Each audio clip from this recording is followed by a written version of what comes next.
Então, vamos lá, pessoal. A gente estava conversando, então, sobre os paradigmas estatais, né?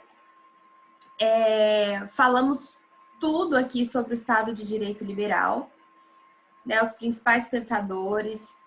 Falamos sobre as ideias iluministas, né? Em aulas anteriores. Qual era o grande objetivo aí do iluminismo? Era justamente o quê? Combater as ideias do absolutismo, né? Então, vamos lembrar qual é o contexto histórico que nós estamos falando de Estado de Direito Liberal. O Estado de Direito Liberal é o primeiro paradigma que surge. Vou voltar aqui, ó. É o primeiro paradigma que surge após qual paradigma? O Estado absolutista, tá? Então, se a gente voltar naquele esqueminha, eu vou só retomar essa ideia que sempre, né? Eu vou retomar essa ideia o máximo que eu puder. A gente tinha um aceite de um paradigma que era do Estado absolutista, o rei mandava em todo mundo, né? O rei tomava conta de tudo, tomava conta das pessoas, tomava conta do Estado, tomava conta do comércio, da economia, né? Através de práticas mercantilistas.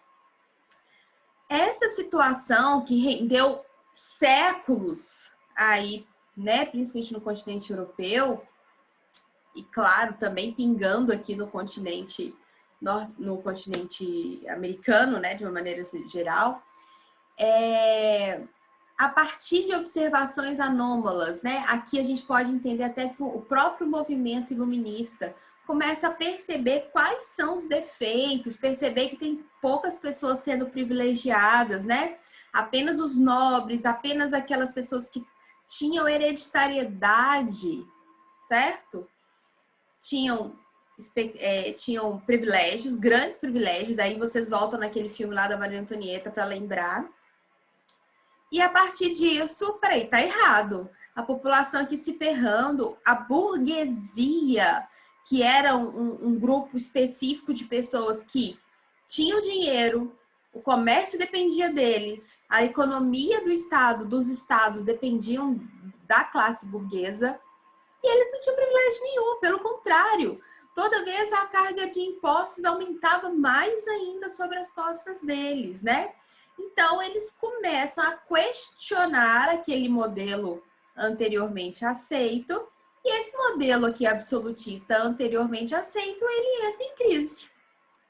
Quando existe a crise do modelo, aí aqui voltando à nossa exemplificação pela Revolução Francesa, né, que acontece um momento revolucionário de questionamento, de crise, né, vão vir todas aquelas ideias que as pessoas questionavam. Por exemplo, eu não tenho direito à minha própria propriedade, a minha propriedade é do Estado? Poxa, mas eu consegui ela por causa do meu trabalho, né? Ou então, eu não posso comercializar o meu produto com o país que eu quiser, só com o país que o rei manda. Isso está errado. E se o outro país estiver comprando muito mais, se der muito mais dinheiro, aquela coisa toda, né? Então, quando o modelo ele se revoluciona, a gente instaura aqui o número 5, que é um novo paradigma. Atenção, tá? Se eu tenho aqui o número 1, que era o absolutismo, eu tenho o número 5 aqui, que é o Estado de Direito Liberal. Então, quando nós falamos eu volto a dizer, quando nós falamos de liberalismo, quando a gente fala de Estado de Direito Liberal, a gente tem que lembrar quais eram as condições de propositura desse modelo do Estado de Direito Liberal. O que eu quero dizer? Quando hoje, nos dias atuais, a gente escuta, né, assim, as pessoas falando sobre liberalismo, liberalismo existe, claro, neoliberalismo, muitas pessoas chamam de neoliberalismo, tudo, mas atenção, eu não posso me basear num modelo de direito liberal, de Estado de Direito Liberal, de liberalismo, que já foi superado também por outros modelos que vão vir depois. Então, prestem atenção nisso. Quando o Estado de Direito liberal ele se impõe como um novo paradigma, ele é aceito pela população, qual era o modelo anterior? Era uma monarquia absolutista, em que o poder estava só na mão do rei. Então, aquela necessidade daquela época, né, da Idade Moderna, era justamente o quê? Questionar esse poder na mão de um único soberano. Então, a gente estava, assim, no zero, querendo passar para o nível 2, né? Hoje, a gente está, tipo, no nível 6. E muitas pessoas querem voltar no nível 2. Isso é retrocesso. Entendem? Claro, eu não estou dizendo aqui, gente, que as ideias liberais, elas não têm seu lugar. Claro que elas têm, né? Hoje, o nosso mundo, ele é pautado no liberalismo, né? No livre comércio. Ele deveria até, às vezes, ser mais. Às vezes, o Estado, ele intervém demais na nossa economia. Mas, o que eu quero mostrar para vocês, mesmo que eu tenha uma ideia liberal, essa ideia liberal, ela já tem que ser superior às conquistas que foram feitas. Eu quero que vocês pensem sempre como uma evolução, né? Então, o Estado de Direito Liberal foi o primeiro modelo. Depois eu vou vir com o Estado de Direito Social, o segundo modelo, acima, um pouquinho acima. O Estado Democrático de Direito, bem acima. Então, quando eu falo de Estado Democrático de Direito, já é uma evolução muito grande. Então, a gente querer retroceder para o primeiro nível também não tá legal. Eu tenho que atualizar os meus questionamentos. Se o questionamento principal do liberalismo na época aí, né, dos iluministas, era questionar o modelo de um rei absolutista, mercantilista, que intervia tudo da economia, hoje eu tenho esse rei aqui no Brasil, por exemplo? Não. Então, eu posso até achar que o meu Estado está intervindo demais, através das agências reguladoras e tal, está palpitando demais. Não é isso? Eu posso até achar, mas eu preciso atualizar o meu modelo, os meus desejos de liberalismo. Né? Muito se fala, né? Por exemplo, desde o Fernando Henrique Cardoso, por exemplo, falava muito sobre o neoliberalismo. Tudo bem, já é uma ideia de avançar aquelas ideias do liberalismo. Então, mas o Adam Smith, gente, o Adam Smith estava brigando com o rei. O Adam Smith queria tirar a monarquia absolutista. Então, é claro que ele é o pai, né? O Adam Smith ele é o pai do liberalismo econômico? Ele é o pai. Mas, às vezes, as ideias também têm que ser atualizadas, senão elas ficam retrógradas. Enfim, tá? Entenderam o que eu falei? É difícil isso que eu tô falando. Por isso que eu quero, assim, que vocês tenham muita atenção e atualizando vocês a uma coisa que nós estamos vivendo demais no mundo atual, né? Assim, essa que já falamos sobre isso, né? Essa questão do liberalismo, conservador liberal, o que é conservador, o que não é conservador, o que é liberal, o que não é. Então, posso ser liberal? Claro que eu posso. Eu posso ter ideias liberais? Claro que eu posso. Super bem-vindas, inclusive. Mas atualiza, né? Atualiza os argumentos. Até porque nós vamos chegar nisso aqui na aula de hoje. Até porque, o que aconteceu aqui com o Estado de Direito Liberal, né? Então, o Estado de Direito Liberal trouxe grandes avanços? Pra caramba! Separação dos três poderes, né? Não é só um rei, agora eu tenho um executivo, um legislativo e um judiciário. A ideia é que o poder estatal, ele não pode intervir em tudo e todos, e, né? Pelo contrário, tem que ter uma lei, tem que ter uma constituição, acima do soberano tem que ter uma constituição, né? Então, presidente nenhum, rei nenhum é soberano. Acima dele existe as constituições que vão sendo criadas aí nos países, né? Ideias de liberdade, igualdade e fraternidade, focando aqui, como eu falei, na primeira ideia de liberdade. Não tem como eu pensar em igualdade e fraternidade se eu não sou um homem livre. homem livre não é só questão de escravidão, não, gente. Homem livre para poder pensar o que quiser, para poder fazer o que quiser, para poder comercializar com quem quiser, para poder participar da vida política, se quiser, tá? Então, as ideias aqui eram muito ligadas à primeira instância da vida, né? É como se fosse inerente à vida humana. Não tem como eu garantir outros direitos se eu não consigo garantir nem o direito à vida humana. Um processo, né? A pessoa era julgada ali do achismo do rei. Eu tô vendo o Game of Thrones agora. Eu não tinha visto. Aí tem alguns momentos que assim, ou vai ter o julgamento pelo rei, né? Que o rei mesmo arruma as provas e tal, ou tem o combate, porque aí os deuses que vão decidir, né? Se no combate lá o cara morresse, os deuses decidiram que ele era culpado, né? Era a forma que a gente tinha. Hoje, então, a gente tem o devido processo legal, a gente tem aí garantias, né? Quando a pessoa ela é acusada, o mínimo de garantias extremamente necessárias. Então, retroagir não é legal, tá, gente? Então, qual que é o esquema do Estado de Direito Liberal? Estado de Direito Liberal surge, então, os direitos fundamentais de primeira dimensão. Quando eu falo de direitos fundamentais de primeira dimensão, eu estou falando os direitos fundamentais associados à ideia de liberdade. Liberdade, fraternidade, igualdade, fraternidade. Então, eu estou falando primeiro as ideias de liberdade, que são aqueles direitos inerentes, né, ao ser humano. Direito à vida, à liberdade política, liberdade econômica, liberdade de ir e vir.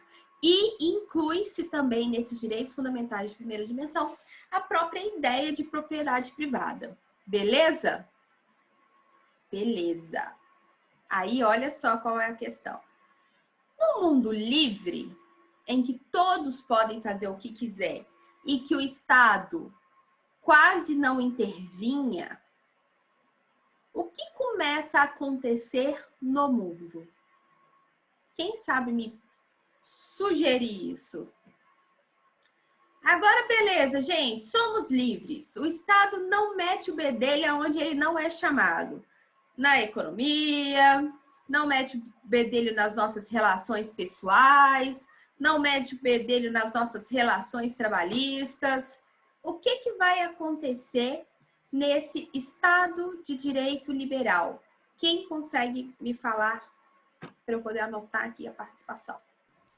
Vai começar a faltar os direitos de segunda geração, que a gente chama, né? Que ainda nem chegou lá, né? Ainda não existe. Mas são a intervenção do Estado na questão da saúde, os direitos sociais, né? Os direitos fundamentais que a gente tem hoje na Constituição. Pensa comigo, gente. Se de repente, quem que eram as pessoas que empregavam, por exemplo? Eram os burgueses. Burgueses, né, Sara? Os burgueses, eles estavam preocupados com o bolso deles. Eles não são governantes, eles não são políticos, eles, né? Estão preocupados lá em ganhar dinheiro. O que esses burgueses vão fazer com 80% da população que é a classe trabalhadora? Abusar em busca de lucros. Oferecer direitos. Né? E pagar menos. E tudo que vem aí com esse abuso. Então, pessoal, olha... Ai, a Jéssica entrou aqui. Olha, então, uma coisa que nós não podemos nos esquecer. Que o Estado de Direito Liberal, ele veio, trouxe avanços, mas ele entra em crise. Então, quando... Professora, volta o último slide só para eu tirar uma foto para escrever. Bom, esse. Esse? Obrigada. Isso. Posso voltar? Pode, obrigada. Aí, pessoal, então, falar sobre liberalismo, ou esse liberalismo ele se atualiza, ou a gente já sabe o que aconteceu na história. Esse modelo entrou em crise. ele não sustentou as ideias. Ele trouxe avanços pra caramba, mas ele conseguiu se manter ad eterno de jeito nenhum, por causa da crise do liberalismo, tá? Qual é esse momento de crise do liberalismo, gente? Vamos lembrar de um filme que eu amo falar sobre ele e que talvez alguns... Tempos modernos. Tempos modernos, né? O Tempos Modernos, ele se passa nos Estados Unidos. Nos Estados Unidos? É, né? Na crise de 29, não é isso? Na época lá, na década de 30, um pouquinho antes da crise de 29, por ali, nesse momento aí. Então, para quem não viu, veja, tem no YouTube. E para quem viu, sabe exatamente do que eu tô falando, né? O Charlie Chaplin ali, magnificamente, gente, é magnífico o filme. Ah, professora, mas eu não gosto de ver filme antigo. Cara, quando você começa a assistir, assim, com o coração aberto, você não para, porque o filme é magnífico, né? E o filme, ele retrata exatamente, olha como é que é a incoerência do nome, é Tempos Modernos, né? Tempos Modernos, mas ele mostra exatamente o quê? Que aí, agora, nós não temos intervenção do Estado, lutamos contra aquele absolutismo, contra aquele mercantilismo desbravado, mas é porque é 880, né, galera? Difícil chegar no meio termo. Então, agora que a gente pode fazer o que a gente quiser, eu burguês, eu dono do dinheiro, eu que dono dos meios de produção, não é isso? Poucos ali têm os meios de produção, pouquíssimos. E a população toda trabalhava para essas pessoas que detinham aí o meio de produção.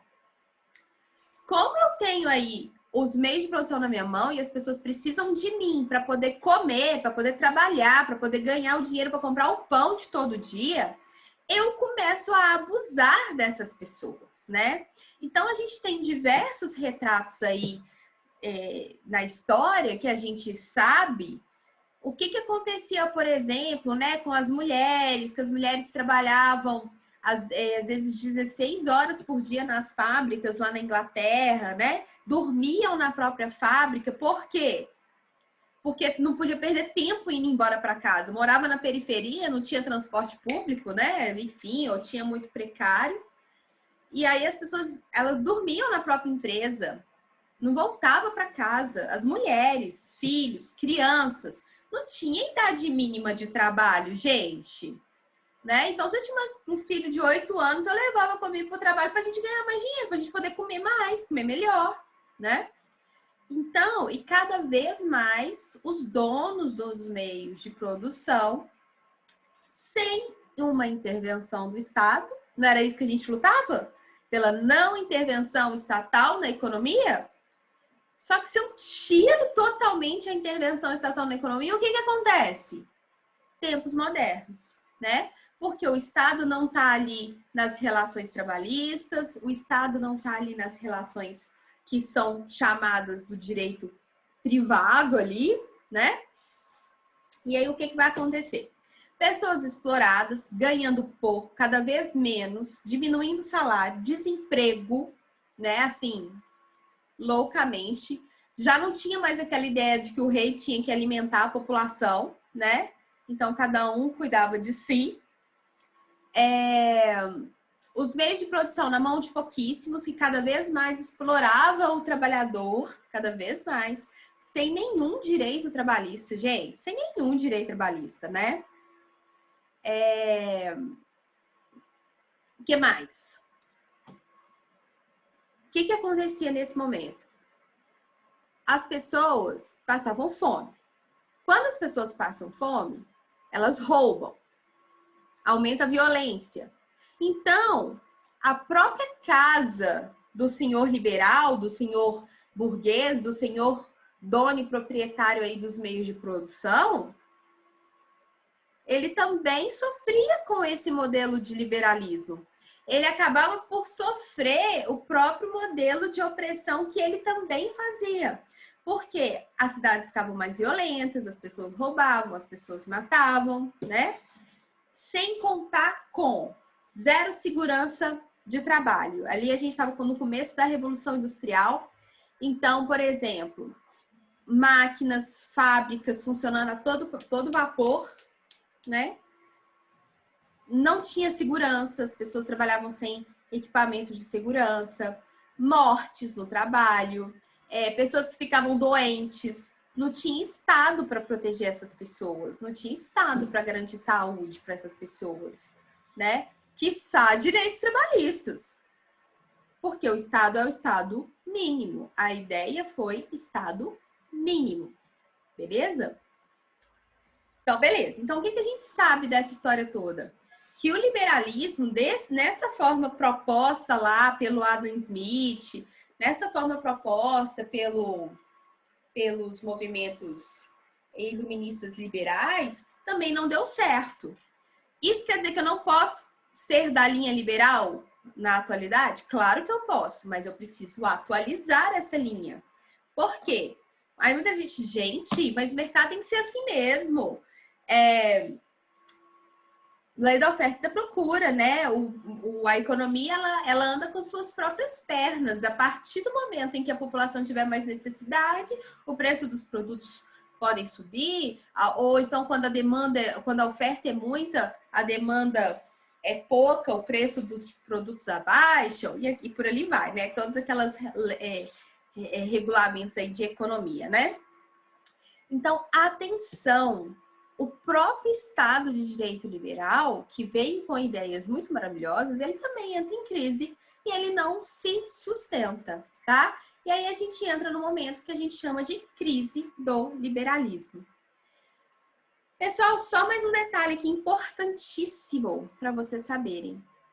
Crise do liberalismo, como que era o modelo de voto nesse momento aí? Quem sabe me falar? Qual era o modelo de voto? Todo mundo podia votar? Não, as mulheres podiam não. As mulheres nunca podem, né, Ana Paula? Pode nada. Então, as mulheres, na verdade, a gente já exclui da história, assim. Porque direito a voto das mulheres vai acontecer muito depois. Muito depois. Inclusive, vocês viram aí que tá muito na moda, eu até vi.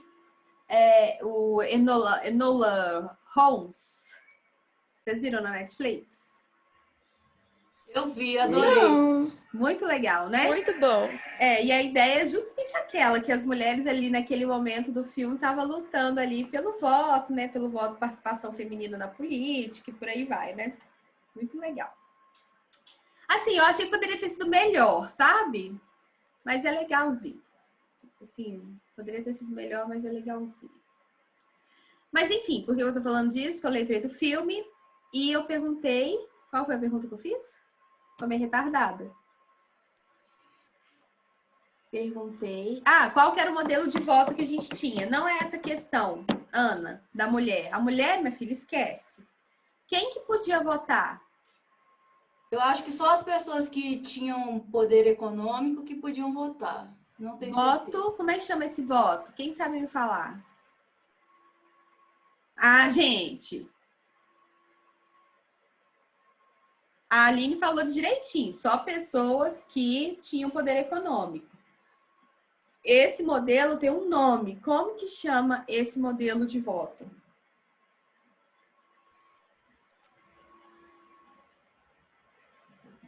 Vou dar 0 para todo mundo. Nossa. Porque eu já falei isso 500 vezes.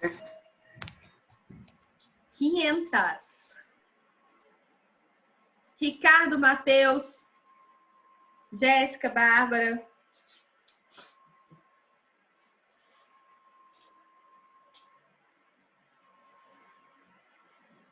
Qual é o nome? Sabemos não, professora. Vocês vão lembrar. Eu não lembro. Mas vai. Censitário, alguma coisa assim? Fala de novo, Matheus, que eu não te ouvi. Censitário. Isso, Matheus, muito obrigada. Salvou a sua turma, tá? Porque eu ia dar 0 para todo aqui, só que eu mundo. não sabia se era isso mesmo. Pois é, voto censitário. Gente, não esqueçam desse nome. O voto censitário é o seguinte: quem que pode votar? Somente pessoas que tinham um poder econômico elevado. Então, tinha uma margem lá, né, do poder econômico, e a partir desse momento, essas pessoas podiam votar. Quem estava abaixo dessa linha, não. O que acontecia, então, com o voto censitário?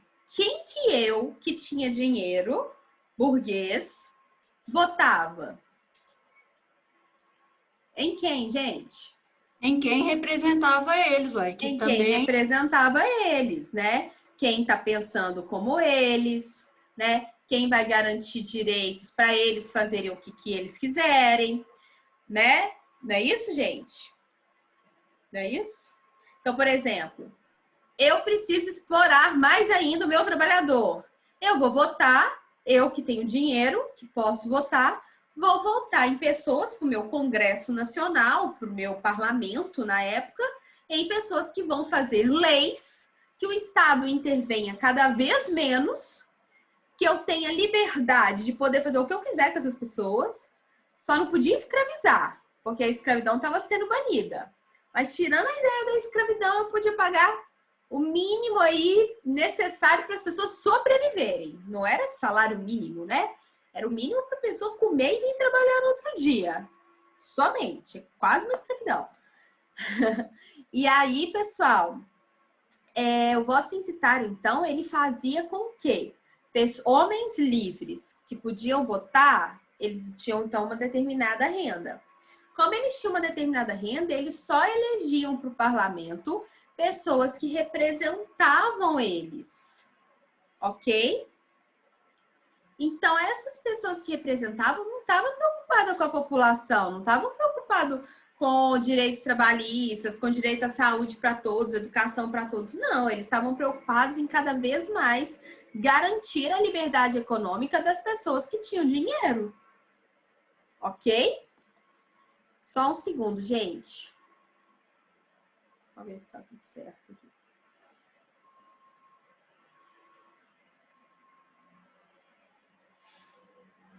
Beleza. Então, atenção. O que é o grande problema aí do voto censitário? Porque o voto censitário, ele é uma mistura de quê? Quem participa da política são só pessoas que têm dinheiro.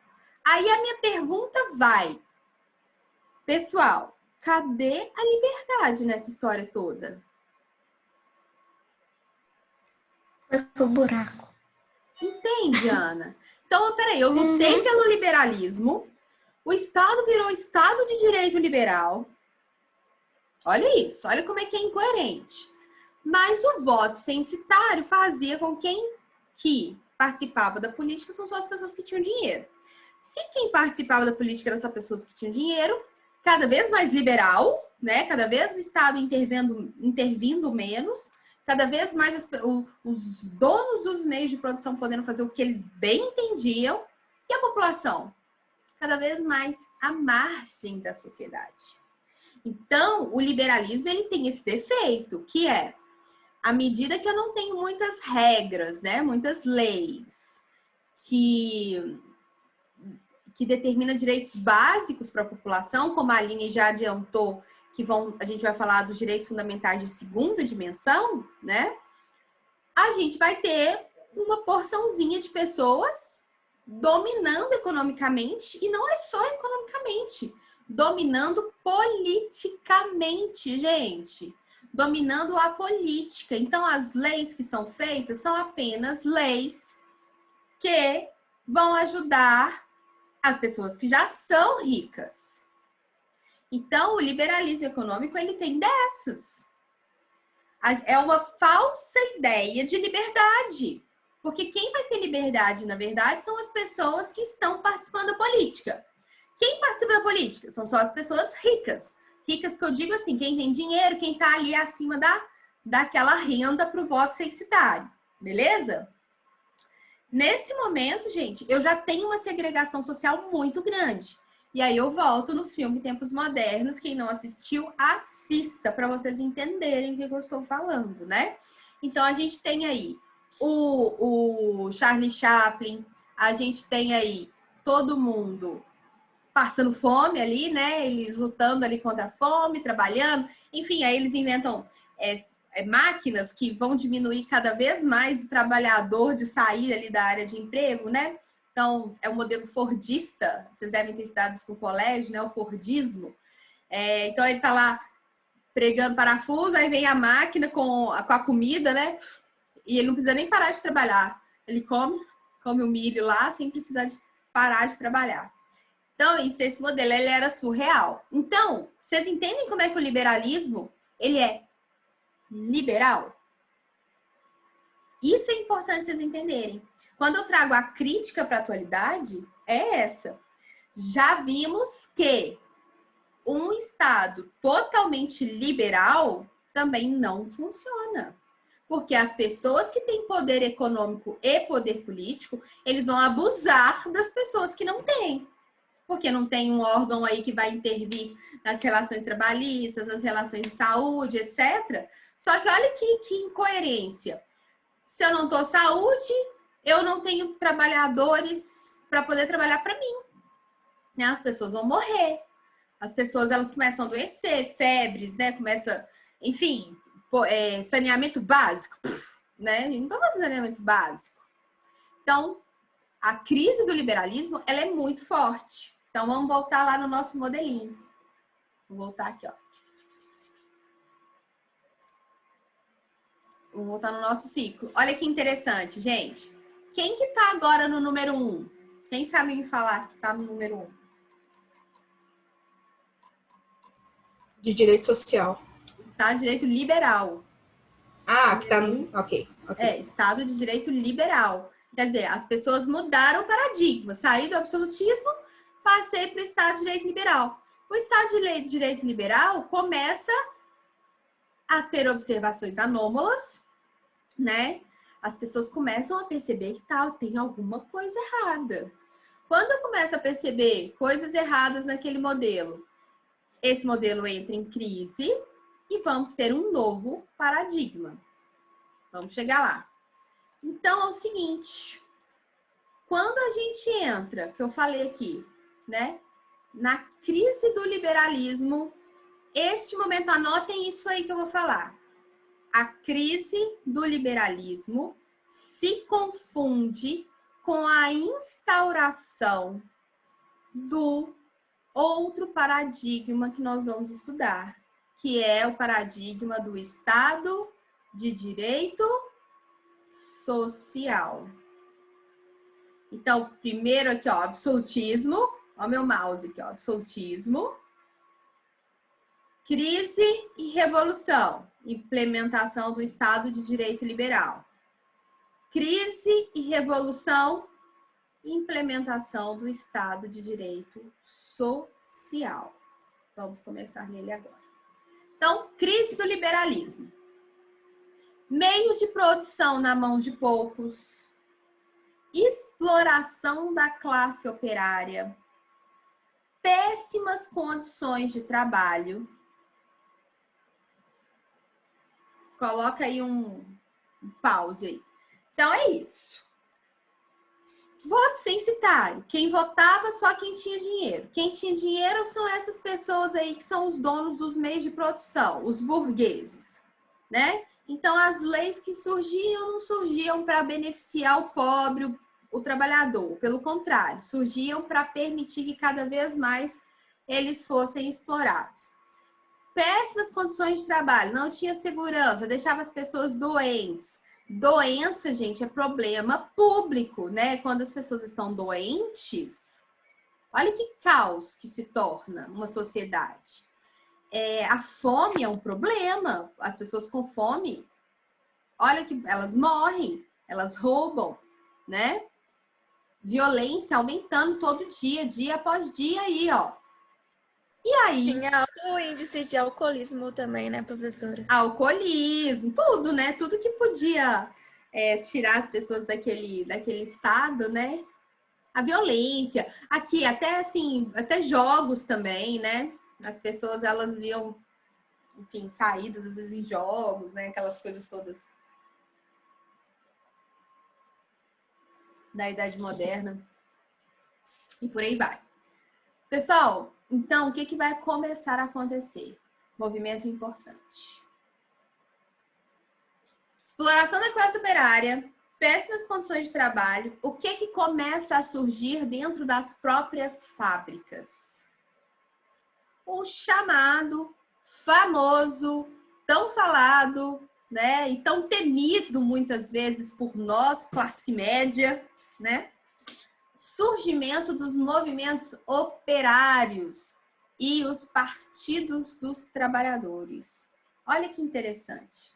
Dentro da própria fábrica, não vai ter um que vai ficar insatisfeito e que vai tentar...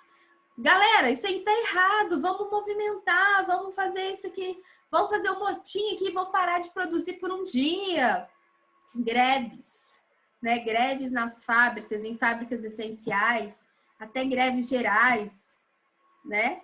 Esses movimentos grevistas, a gente às vezes fica, né, de uma forma geral, as pessoas não têm muita paciência com as greves, né, com os movimentos grevistas, mas eles também auxiliam mudanças. Então, assim, a gente tem que ter cuidado para a gente não desmerecer as causas das pessoas. Os tempos mudaram, né? Então, por exemplo, hoje é livre a associação e a manifestação de pessoas? É livre, né? O direito constitucional, as pessoas podem fazer greve. Aí, é claro que às vezes eles fazem greve aí da escola, né? Tipo assim, 3 meses sem escola. Poxa, também pode ter uma discussão aí, né? Porque eu tô colocando em risco, assim, uma classe, uma parte inteira da população, que são jovens, adolescentes. Claro que tudo tem que ter meio termo, né? Eu não tô falando aqui que a coisa... que só o direito sindical resolve também, não é isso. Mas, pelo menos na Idade Moderna, eles tiveram um papel fundamental. Se não fosse os movimentos operários reivindicando melhores condições de trabalho, né, melhorias aí na sociedade para a população pobre, para a população operária, a gente não chegaria naquele movimento do voto universal. O voto universal, o sufrágio universal, ele é o ponto-chave, tô repetindo várias vezes aqui para vocês não errarem, né? Ele é o ponto-chave para a mudança do paradigma que a gente vai ver agora. Então, o que acontece? Estado de direito liberal, fundamentado numa diferença de classes, burguesia, meios de produção na mão de poucos, aquela coisa toda que a gente já sabe. Ele passa a ser questionado principalmente pelos movimentos operários, né? Os operários começam a se juntar, começam a fazer greve, começam a se unir contra os seus patrões, aquela coisa toda. Isso começa a surgir, então, os movimentos operários e os partidos dos trabalhadores em diversos países, né? Essa luta faz com que venha o sufrágio universal. Essa luta do movimento operário faz com que a gente consiga chegar, né, em um molde um pouco mais de igualdade, que é a ideia de que todo mundo pode votar, todo mundo pode participar do voto. O que acontece? Olha o raciocínio, esse raciocínio é ótimo. Eu tô falando demais, né, gente? Tô falando que eu tô até cansado. Não, tá bom. Tá bom? Então tá. Qualquer coisa eu dou 5 minutos de respiro aí, viu? Porque às vezes eu vou falando, quando eu vejo eu tô falando demais. Eu tô vendo a Valesca comendo, eu tô com fome, Valesca. Eu acordei cedo, bateu uma fome agora. Pois é. Então, o que acontece, gente? Olha essa chave que é importante. No momento que começa a surgir questionamentos, movimentos operários, partidos trabalhadores, aquela coisa toda, e que se consegue o voto universal, o sufrágio universal, esse movimento é a chave para a gente mudar tudo no nosso mundo. Vocês botam ideia o tanto que o voto é importante? Toda vez que a gente fala assim, cara, o seu voto é importante, vamos participar da política, não sei o que, é isso. No momento em que as pessoas puderam votar independente da própria renda. Sabe o que aconteceu? O que aconteceu? Quem que o pobre vota? Quem me responde? Quem defende os direitos dele. Quem defende os direitos deles. Então, começa a ter uma mudança de representatividade dentro dos parlamentos. Se o parlamento anteriormente era apenas de ricos burgueses, que fazia leis apenas para ricos e burgueses, no momento que eu começo a votar, as pessoas todas, né? Tirando as mulheres, gente, já falei, mulheres, não tô falando de mulheres, é o voto universal dos homens, tá? No momento que eu começo a votar, todo mundo pode votar, todo mundo vai nas urnas, vota, escolhe seus representantes, começa a mudar a cara do parlamento. Começa a aparecer no parlamento pessoas com outras ideias, né? Então, assim, vamos aumentar deixar as pessoas, sei lá, trabalharem mais ainda. Não, gente, vai estar errado. Vamos pensar assim, assado, não sei, né? Começa a fazer começa a trazer uma heterogeneidade ali para dentro do parlamento. Então, não é só mais o homem burguês que está representando. A gente tinha representantes dos partidos dos trabalhadores, representantes, ainda como uma minoria, né? Mas representantes dos movimentos operários, dos partidos dos operários e por aí vai. O que isso faz? Isso faz com que os estados percebam que ele não pode deixar a economia também tão livre, leve e solta assim, não. Que alguma intervenção precisa. Eu preciso garantir condições de trabalho para as pessoas. Eu preciso garantir regras mínimas do direito econômico. Eu preciso garantir direito à saúde. Eu preciso garantir direito à educação, né? Porque se o Estado não fizer isso, não vai ser o dono do meio de produção que vai fazer, né? E se ele fizer, é visando lucro e vai atender aquela população que já é rica, não vai atender o pobre, tá? Então, quando a gente fala assim, não tinha mais escravidão. Não tinha escravidão, mas o resto todo tinha. Miséria tinha, né? Não tinha saúde, não tinha saneamento básico, não tinha educação, não tinha nada. Então, a crise do liberalismo, quando a gente fala assim, gente, liberalismo já não deu certo. É por causa disso. É claro que... não, professora, mas eu tô falando... As minhas ideias de liberalismo, talvez alguns de vocês possam ter essas ideias, são ideias mais atualizadas, né? Ideias, assim, de não corporativismo, né? Porque é uma coisa que a gente tem que perceber, uma coisa que é muito importante, gente, sério.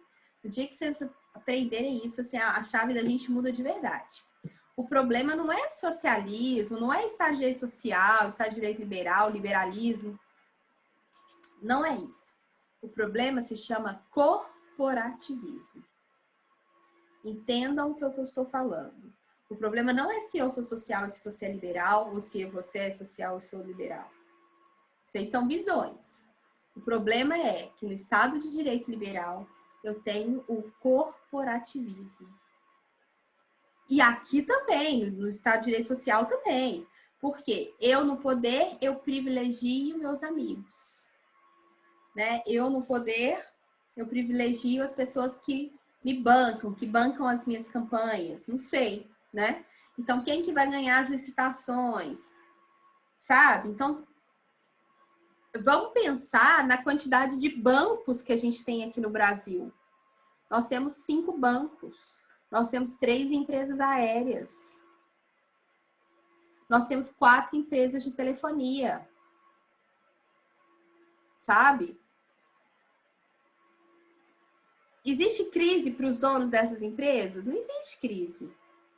Volta, eu falo isso todos os dias com vocês, naquela charge. Novas eleições, aí o novo presidente chega e encontra com um velho amigo banqueiro lá, né? Oi, fulano, você por aqui? Eu sempre estive por aqui. Vocês presidentes que ficam mudando, vocês deputados que ficam mudando. Eu estou sempre aqui. Né? O dono do poder econômico, ele está sempre no comando. Então, atenção. O problema não é o liberalismo. As ideias de, cara, cada um pode fazer o que quiser, o Estado não pode intervir, blá, blá, blá. O problema é o corporativismo. Que quando a gente entra no poder, a gente quer colocar os nossos, a gente quer colocar as empresas que são filhos, os donos, né, amigos, ou pessoas que bancam, então que eu tô devendo favor. Isso que é o problema, o grande problema aí da política também, é o dever favor, né? Ah, eu te ajudei nessa campanha, então agora você tem que dar um cargo para fulano, aquela coisa e tal. Então, quando a gente perceber que o problema do nosso país é o corporativismo, a coisa muda. Porque aí, o cara que tem as ideias liberais, ele para de ser inimigo do cara que tem as ideias sociais e vice-versa, e ambos viram inimigos dessa ideia do corporativismo. Porque no momento que eu tenho corporativismo, eu estou sempre privilegiando as pessoas que eu quero privilegiar, né? Enfim, só uma chavinha. Mas no caso, o social não é, entre aspas, a evolução do liberal? Sim, vamos. Então por que tem gente que tá no liberal ainda? É isso que eu tô tentando te falar. Tô tentando falar é aqui. Quando vem o Estado de Direito Social, ele não vem falando assim, galera, vamos acabar com essa ideia de liberdade, não. Não é isso. O Estado de Direito Social, ele vem para, além dessas ideias de liberdade, vamos promover novos direitos, que seriam, então, os direitos de segunda dimensão, que a gente vai falar aqui agora, né? E aí, pessoal, na pesquisa de vocês, por isso que eu queria que vocês fizessem a pesquisa antes da aula de hoje, eu tenho certeza que à medida que eu tô falando aí, muita coisa já vai plique, né, na cabeça de vocês. Por quê? Lá no México, a gente vai ter, então, uma das primeiras representações, né, de mudanças constitucionais visando direitos sociais. Lá na Alemanha, a gente vai ter uma primeira Constituição que vai visar direitos sociais. E aí, vocês já fizeram a pesquisa, daqui a pouquinho a gente vai entrar nisso, tá? Mas só retomando aqui. Não, professora, eu tive a ideia de que eu vislumbrei que no México estava tendo mais direitos liberais do que sociais, pela minha pesquisa, assim. Pelo fato da igreja estar junto com o Estado. Até então, o que acontece, Valesca?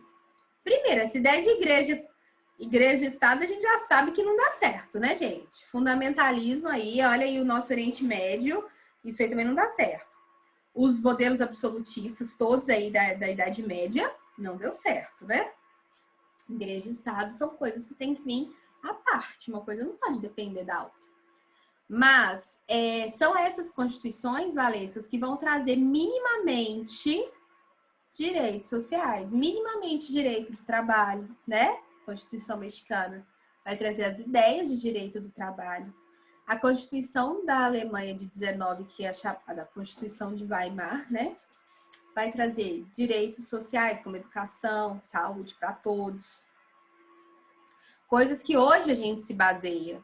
Mas teve um primeiro instrumento jurídico em algum lugar do mundo que veio com essas ideias. Que também lutava contra isso aí. Gente, é quase que um movimento inevitável, se vocês pensarem. Ó, sou rico, posso votar. Voto em quem me representa. Então, o parlamento só representava os interesses das classes dominantes, né? Não era o interesse da maioria, era das classes dominantes. Isso só vai mudar quando vem o sufrágio universal. Por quê? Porque aí todo mundo pode votar, começa a mudar a cara da representatividade, eu começo a ter representantes com uma força política muito grande, mas que estava inclinado para a população mais baixa. Começa a mudar os direitos, começa a mudar tudo, e isso vai trazer mudanças. Então, quando a gente fala crise do liberalismo, é justamente a formação do Estado de Direito Social. Então, atenção, o Estado de Direito Social, que é o nosso segundo paradigma aí que a gente estuda firmemente, né? Ele surge na crise do liberalismo. Ele surge na crise do liberalismo.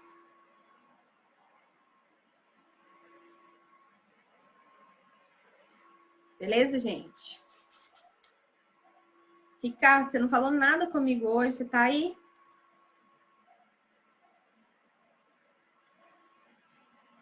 Cleusa também não falou nada comigo. Professora, bom dia. Bom dia. Essa questão da Constituição lá do México, pelo que eu vi, é diferente do que a Valesca colocou. Porque nessa Constituição eles tiraram o poder da igreja. Sim, a igreja não tinha mais aquele poder. O que eu entendi que a Valesca falou era isso, que eu não sei se eu entendi certo ou errado o que a Valesca falou, né? Agora vocês me ajudem aí. Mas eu entendi que ela falou que o momento anterior, né, da Constituição era um momento em que a igreja e o Estado estavam andando junto, né? De uma maneira geral, né? E eu acho que a Constituição ela vem mudando essas ideias, não é isso, Valesca? Sim, a Constituição vem exatamente tentando separar os dois. Isso. Então eu acho que também eu acho que a pesquisa tem muito ponto do liberal, sabe? A valorização, reconhecimento do trabalhador assalariado, claro, da igreja para poder melhorar a economia. Por isso que eu achei que a mexicana era mais A mexicana ela vem trazendo umas ideias muito importantes em relação ao direito do trabalho. Se vocês não sei se vocês perceberam isso. Mas as primeiras vezes que eu vou falar de direito do trabalhador é na Constituição mexicana. Entende? Sim, só que eu não vi muito esse caráter social ainda na mexicana, eu vi mais foi na alemã. Minha filha, só de eu falar de direito trabalhista, eu já tô falando de direito, assim, já tô falando da população, sabe? Porque ninguém pensava em direitos trabalhistas. Eu também vi o ponto de vista da Valesca também. Eu vi mais o ponto referente aos trabalhistas na Constituição Alemã. Não, mas tudo bem. Claro que na Constituição alemã, gente, não estou falando que uma coisa não tem que existir na outra. O que eu falei é que na Constituição mexicana, ela vai ser a primeira a trazer ideias de direito do trabalho, né? É o primeiro momento que a gente vai falar, peraí, esse negócio aqui, a gente tem que regulamentar isso aqui. E não só trazendo isso para... Eles colocam também menor de idade, não pode malhar em indústrias, coloca valor de salário. Salário mínimo, eles mexem totalmente com a área trabalhista. Claro. Não é só, eles proíbem muitas coisas.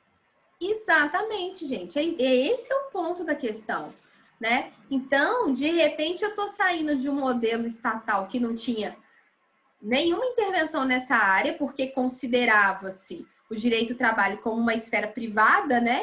Mas não, mesmo se tratando de duas pessoas, o Estado ele precisa participar. E não é só na criação de leis, é colocando o direito do trabalho na Constituição. Ô, professora. Fala, Jéssica. Quando eu estava fazendo trabalho, eu percebi que na Constituição alemã, eles foram mais aquelas questões fundamentais, assim, eles promulgaram a lei, mas foi na Constituição alemã mesmo que eles colocaram ela em vigor. Gente, observem uma coisa, um detalhe importante.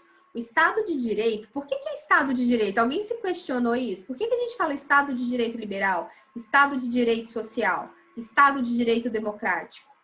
O Estado de Direito, quando eu falo, só para vocês entenderem, Estado de Direito, essa expressão Estado de Direito, é um Estado de leis.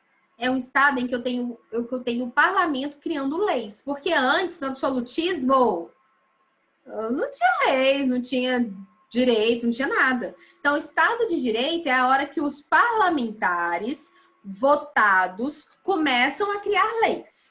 Pá! Só que a gente vai chegar a isso, porque eu já estou adiantando a matéria aqui.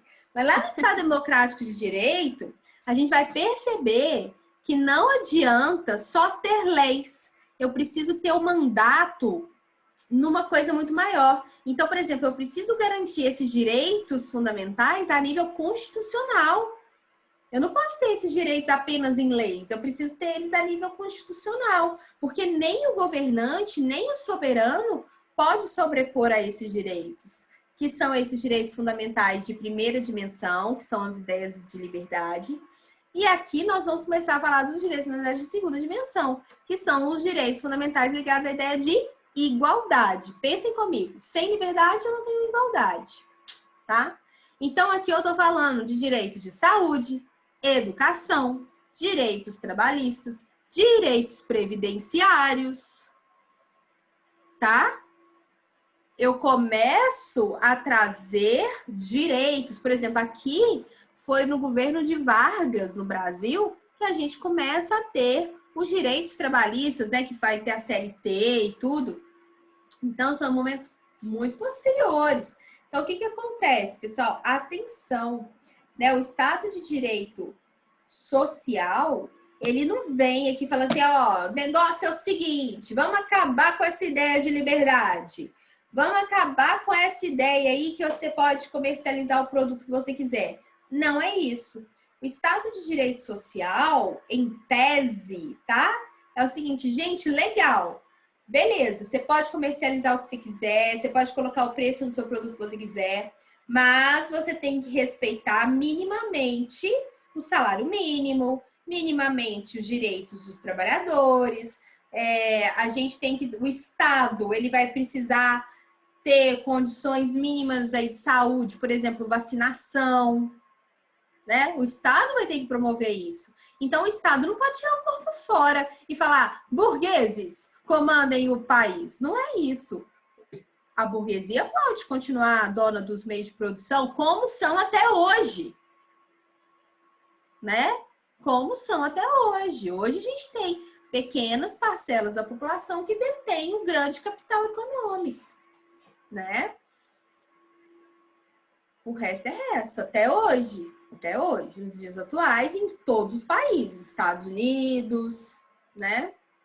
Um ou outro vai ser mais igual, né? Alguns aí países menores na Europa, eles fogem um pouquinho do padrão, né? Mas de uma maneira geral, nesses países continental, a nossa diferença de classe, a nossa diferença social é muito grande, né?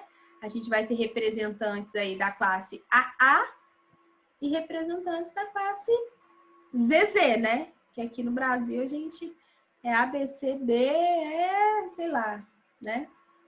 Mas enfim. Professora. Oi. E essa questão, como que funciona na China? E essa questão de desigualdade social? Gente, a China é um caso à parte. A China é uma coisa que a gente nem... É difícil a gente falar da China também, por quê? Deixa eu falar uma coisa com vocês, complicada. Nossa, eu vou problematizar uma coisa complicada aqui. Vocês acham mesmo que a China é comunista? Eu acho que não. É socialista, né? Não, assim... Elas dizem que eles são socialistas. Socialista, comunista, não sei. Pensem na economia da China, gente. A China está dominando o mundo, assim, economicamente falando. Vocês acham mesmo que ali tem uma ideia de comunismo? De socialismo, sei lá? Socialismo? Não, capitalismo puro. Capitalismo puro. Gente, pelo contrário. Capitalismo selvagem, né? Porque tem até, não sei se já viram isso, assim, falando na China, né? Por exemplo, os trabalhadores, foi até numa palestra da FDCOM, foi uma juíza do trabalho que deu essa palestra uma vez, numa aula inaugural, já tem alguns anos. Ela contando que, ela falando assim, como que na atualidade a gente ainda tem trabalho escravo, né? No mundo. Tanto no Brasil quanto no mundo. E no mundo ela faz uma referência à China falando que em grandes empresas da China, os trabalhadores usam fralda para eles não pararem nem para ir ao banheiro. Entende? Eu não sei. Eu tava me questionando isso esses dias. Tipo assim, a gente colocou na cabeça aí que China, né? Assim, tudo bem. É claro que ali vou problematizar, que é uma coisa ainda difícil ainda de digerir. Porque é claro que ali os governantes da China, né? Eles... É comunista, assim...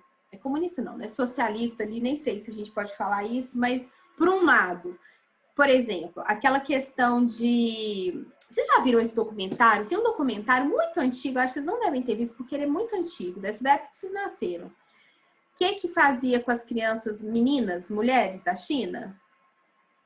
Eles matavam, porque só poderia ter um filho. Né? E a maioria da família teria um filho homem. Sara, você já viu esse documentário? Não, mas eu já estudei bastante sobre a China, porque eu acho interessante. E esse negócio de socialismo, no centro da China, a capital da China, ela realmente é mais capitalista. Mas se você for estudar os interiores, eles são mais socialistas mesmo, é mais urbano. Então, a opressão nos lugares urbanos é bem maior do que na capital. Gente, olha só, a gente até vai discutir, depois aqui do Estado de Direito Social, a gente vai fazer um adendo e vamos falar sobre socialismo, stalinismo e nazismo, tá? A gente entra nesse assunto aqui. Mas é interessante a gente raciocinar que muita coisa aí desse nazismo, socialismo, stalinismo, esses modelos aí da China, né? Esses Mao Tse Tung aí da vida, sei lá quem da vida, eles foram uma deturpação de modelos, né? Então, por exemplo, vamos matar as crianças mulheres porque para a China é muito mais vantajoso ter homens trabalhando. Então, vamos matar as crianças mulheres. Isso existe, né? Por exemplo, cada casal só pode ter um filho por causa da população. Tem estratégias de controle populacional. Aí, o que acontece? Aí o casal vai e fica grávido de uma filha menina. Aí ele fala assim, ferrou. Vamos abortar. Porque para a China é muito melhor eu ter um filho homem. Então, assim, as casas de adoção de mulheres, né, que aqueles que não abortavam, às vezes, o controle gestacional que é feito pelo Estado, né? O Estado, se tem 2 filhos, né? A orientação é matar um... Gente, é uma coisa muito louca, assim. Eu não sei, Sara, eu sei que tá mais por dentro, assim, se isso ainda talvez é políticas atuais, não sei. Na verdade, hoje em dia, há políticas de que você pode ter mais filhos se você tiver mais dinheiro. Com certeza, né? Mas eu acho que é no máximo 2 filhos, você não pode ter mais de 2 filhos. Ô, gente, e outra coisa, quando você tem dinheiro, meu filho, você tem tudo no mundo inteiro, né? Você pode estar em qualquer país. Se ele quiser, ele sai. Ele me aceita, eu saio. Qualquer país. Aí não vale a pena pro país. Exatamente. Então, assim, eu quero finalizar a aula de hoje falando uma história para vocês, uma atualidade. Mas deixa eu só finalizar. Entenderam aí a dinâmica do Estado de Direito Social? Então, o direito de Estado Social fala assim, Estado, você saiu, mas você não pode sair completamente, não. Você tem que vir cá e cuidar do mínimo necessário, o mínimo de saúde, o mínimo de educação, o mínimo de direitos trabalhistas, o mínimo de direitos previdenciários. E foi justamente a universalidade do voto, essa mudança de representatividade, que começa a trazer o Estado de volta. O Estado pode voltar, ele não pode voltar tanto, né, gente? A gente não quer absolutismo aqui no nosso país, em lugar no mundo de novo, não. Então, é achar o meio termo. Nem muito para cá, nem muito para lá. Então, eu tinha o Estado mandando em tudo. Sai o Estado de tudo. Volta o Estado para tudo? Não. O Estado tem que voltar naquilo que ele realmente é necessário. Né? Que alguns vão falar que é Estado mínimo, né? Alguns vão chamar isso de intervenção mínima estatal, né? Tá bom? Pessoal, só para... Vocês estão acompanhando a questão do leilão do 5G? É um assunto super novidade para vocês? Então, eu vou contar para vocês. Tem alguém que ouviu falar? Eu vou tentar resumir aqui. Leilão de quê? Leilão de quê? Da 5G? Da tecnologia 5G? No Brasil? Eu já ouvi falar sobre essa tecnologia. Já ouvi falar, mas eu leilão não. Pois é, o que acontece? Vou tentar resumir aqui em 2 segundos. É difícil até para mim, porque eu não domino aqui a área tecnológica da coisa, né? Mas é o seguinte. O espaço aéreo é do Estado, não é? O nosso espaço aéreo é do Estado. Então, as ondas eletromagnéticas, né, que transmitem ligações, que transmitem sinal de internet, que transmitem um monte de coisa, é meio que do Estado, porque o espaço aéreo que se usa isso é estatal, ok? Beleza. Então, assim, a gente tem 3G, que usa determinadas frequências, aí tem uma outra área que é frequências maiores e outras que têm frequências maiores, e aí quanto maior a frequência do espaço aéreo, assim, de determinadas faixas desse espaço aéreo, a gente tem que liberar através de leilão do Estado para ver quem que vai ser as empresas que vão utilizar esse espaço para trazer a tecnologia para o nosso país. Então, a tecnologia 5G já está sendo implementada em alguns países, pelo menos eles falam que está sendo implementada, né? Porque a gente não tem nem 4G direito. Mas, então, né, estaria sendo implementada e existem 3 grandes empresas que dominam essa tecnologia chinesa. Ó, essa tecnologia aí, tá? Do 5G. Dentre elas, aquela empresa... Ai, eu não sei falar. Vou até colocar aqui no Google. Será que eles... Deixa eu fechar aqui, peraí. Vocês estão vendo aqui minha tela? Aham. É isso, deixa eu ver. É isso aqui, ó. Huawei, sei lá. Vou chamar aqui de Huawei. Eu não sei como é que fala isso. Alguém sabe para me corrigir? Eu acho que é assim mesmo. Huawei. Enfim, então essa empresa Huawei, na verdade, ela é uma empresa chinesa, né? Então ela domina aí a tecnologia 5G e ela é uma empresa chinesa. O que acontece é que ia ter aqui no Brasil o leilão, então, da tecnologia 5G para ver qual empresa que domina a tecnologia que poderia trazer esse serviço para o Brasil. Dentre elas, a gente tem essa empresa chinesa Huawei e eu acho que mais 2 empresas americanas, uma americana, não sei o quê, que iriam participar desse leilão.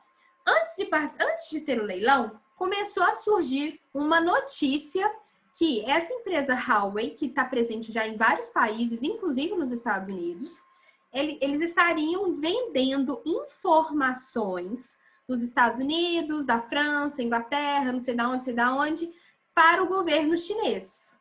Então, eles estariam sendo acusados de prática de espionagem. Visto isso, os Estados Unidos mandou banir a empresa dos Estados Unidos, Inglaterra, França, todo mundo falou, ó, não vem aqui não, você não vai vender meus dados aqui para o governo chinês. A empresa, né, o presidente, né, o dono lá da empresa, falou que não tem nada a ver, pelo contrário, eles são empresas privadas que não tem nada a ver com o governo chinês, embora seja uma empresa chinesa, tá? Que é aquilo que eu tô falando. Será que ponto que é que a gente tá falando realmente de comunismo, né? Mas enfim, aí o que aconteceu? Aí o Donald Trump recomendou que o Brasil retirasse a Huawei do leilão que estaria por vir para a tecnologia 5G. E aí o Bolsonaro, nosso presidente, ele está muito alinhado com a linha, né, do Trump. E, enfim, eles são parceiros ideológicos, né? A gente sabe que existe uma parceria ideológica entre o governo Trump e o governo Bolsonaro.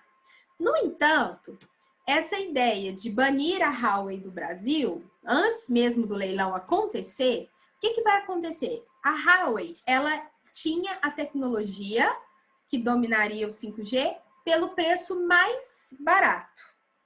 Então, quando ela entrasse no leilão, o que as outras empresas deveriam fazer?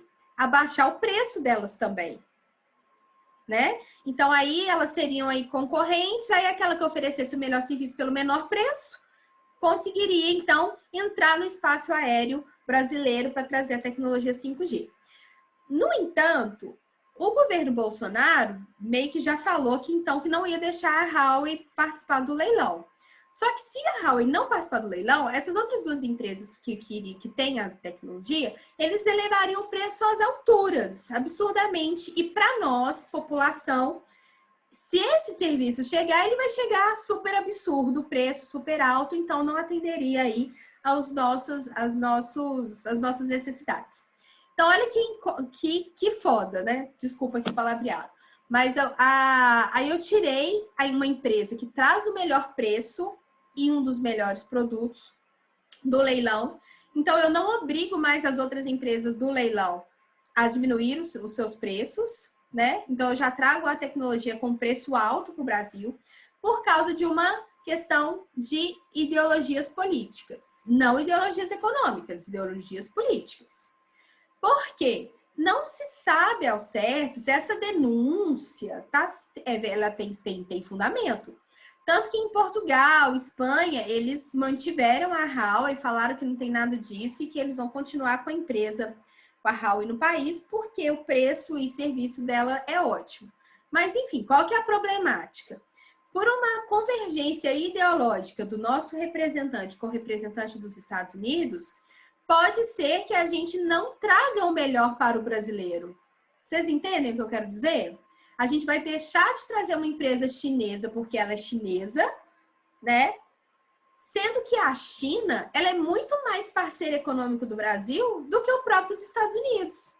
A gente vende muito mais produtos, né? As relações internacionais de importação e exportação China-Brasil é muito maior do que, por exemplo, as relações de importação e exportação Brasil e Estados Unidos. Então, olha que é super complicada. Nem eu consigo, talvez, explicar isso. Talvez vocês tenham que, assim, dar uma paradinha aí e ler.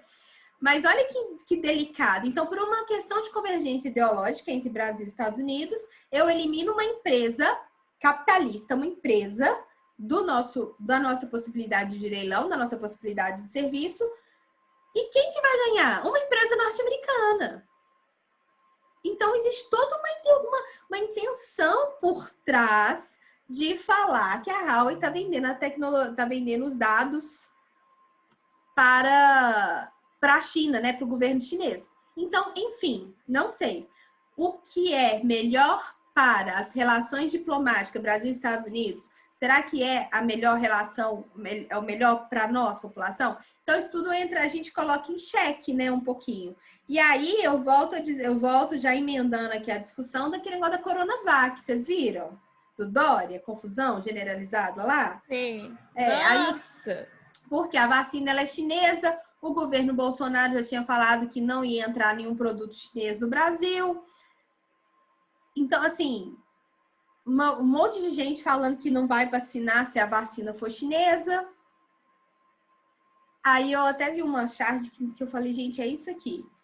Metade das pessoas que estão falando que não vão vacinar vacina chinesa, na primeira vez que eles forem viajar para o exterior, que precisar ser vacinado pelo coronavírus, né, ser vacinado de corona, todo mundo vai correr atrás da vacina chinesa, né?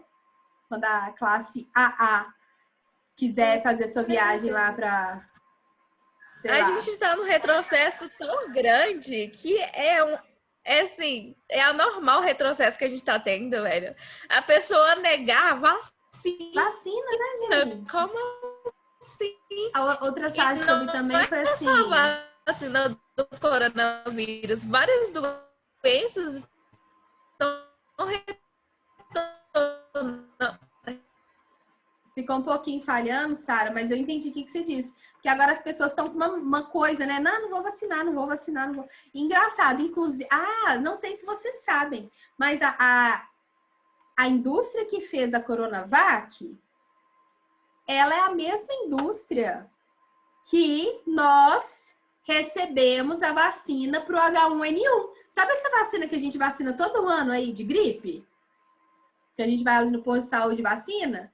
Ela é do mesmo laboratório dessa empresa que desenvolveu a Coronavac.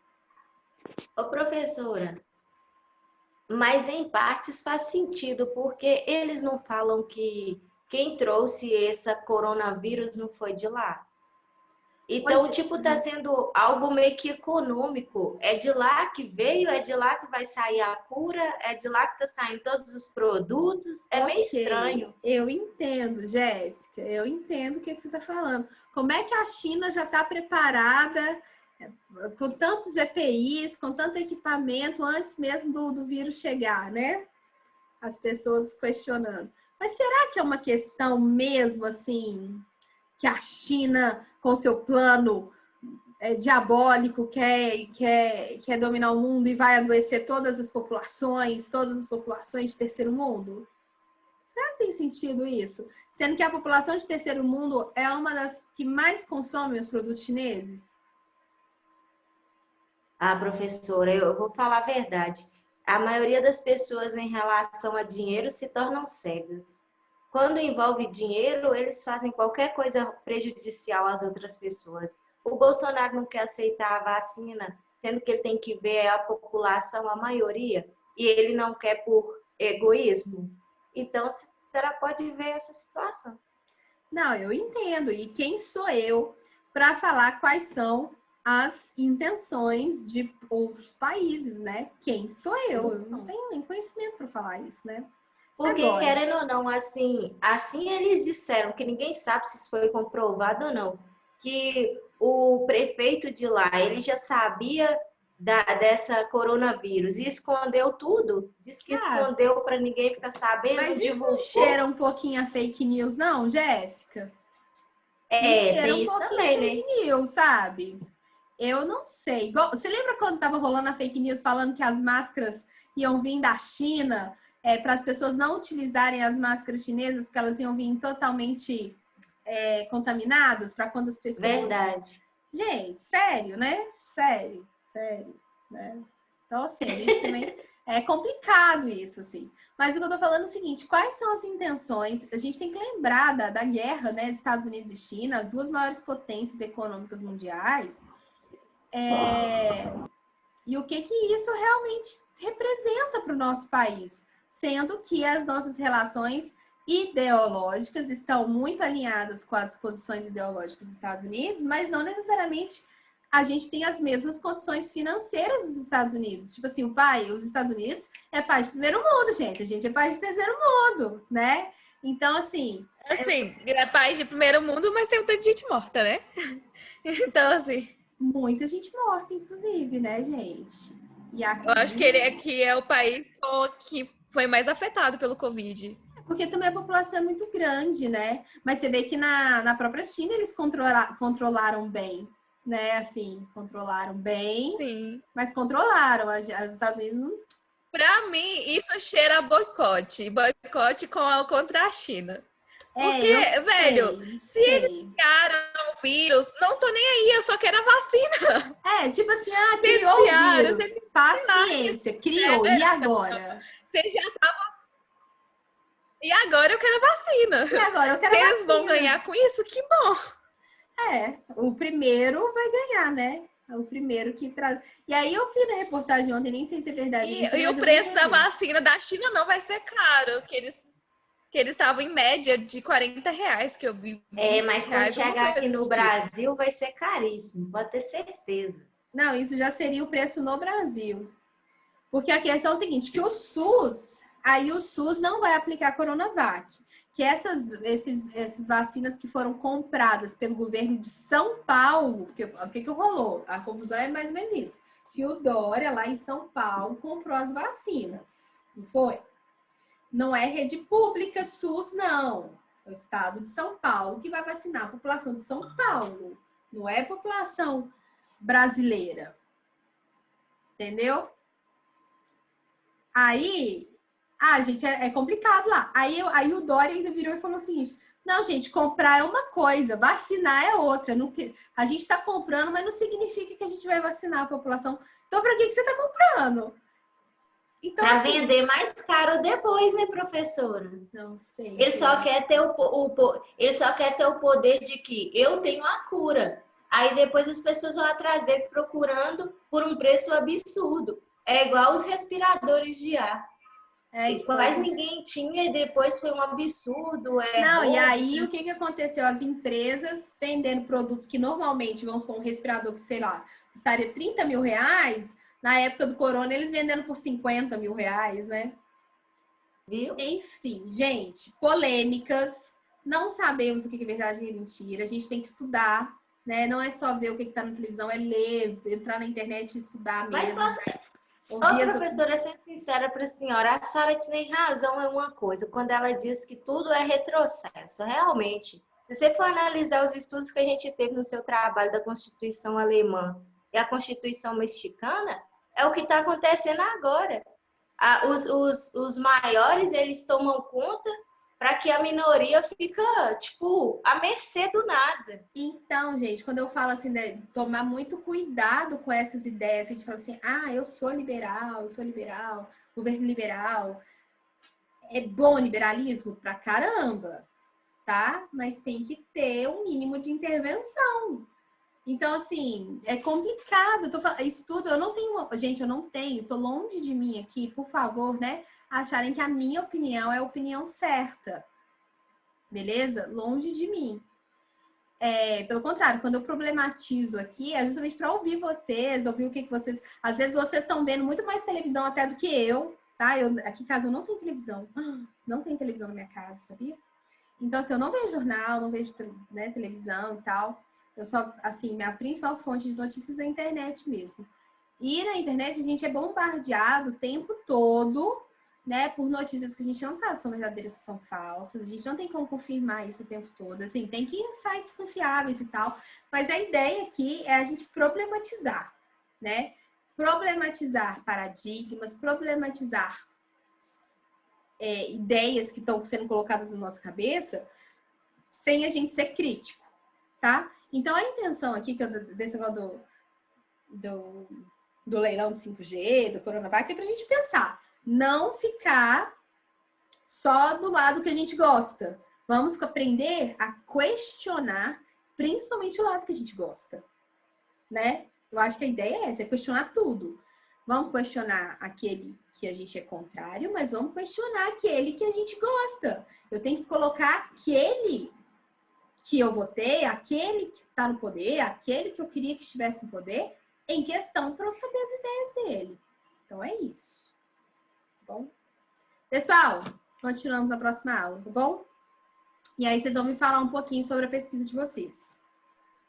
Na próxima aula a gente vai entrar mais especificamente aí nos 2 documentos. Tá bom? Tá. Então, beijo para vocês.